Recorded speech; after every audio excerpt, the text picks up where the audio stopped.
The Central Bank of Nigeria is tightening the grip on electronic fraud and has directed banks and financial institutions to respond to fraud incidents within 30 minutes. Now, the Apex Bank gave the directive at the Nigeria Electronic Fraud Forum held in Lagos, where industry leaders also reported a major drop in fraud losses for the year 2025. Arise News business producer Lilian Jijingi Aguda has more on this. Let's have a look. Digital payments are becoming part of everyday life in Nigeria, but so is fraud. And that's why the central bank is insisting on faster action. At the 2026 Nigerian Electronic Fraud Forum, the Central Bank of Nigeria officials harp on the need for banks to respond to electronic fraud cases within 30 minutes. Importantly, the industry has agreed collectively to reduce fraud response times to under 30 minutes, less than 30 minutes.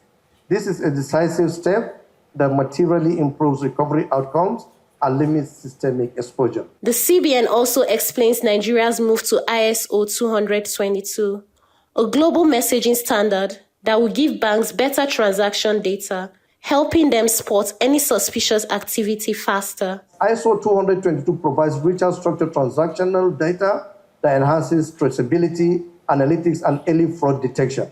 As banks, payment service, and infrastructure providers complete implementation across RTGS and instant payment systems, it is expected that data quality and transparency will improve materially, enabling faster investigation, better pattern recognition, and more effective cross-border cooperation.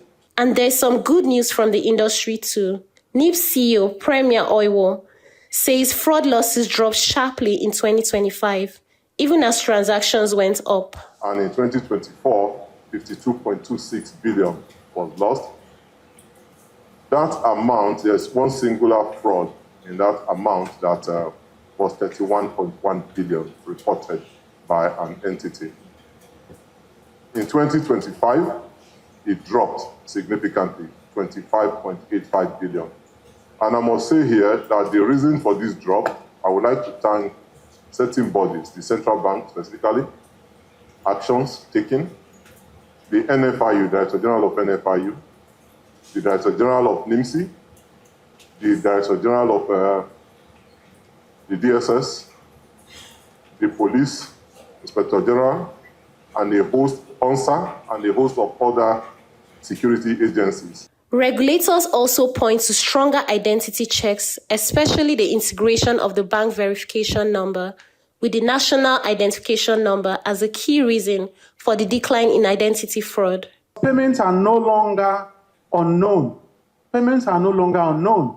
If you really want to trace fraud, you want to prevent fraud, you must be able to link every payment to an identity. You must identify and the attributed transactions to you must be identified. You must be able to link it to the identity. So the message is clear. Better data, stronger identification verification, faster response, and smarter monitoring are ingredients to help in making Nigeria's digital payments safer. Lilian Jijingi Aguda, Arise News.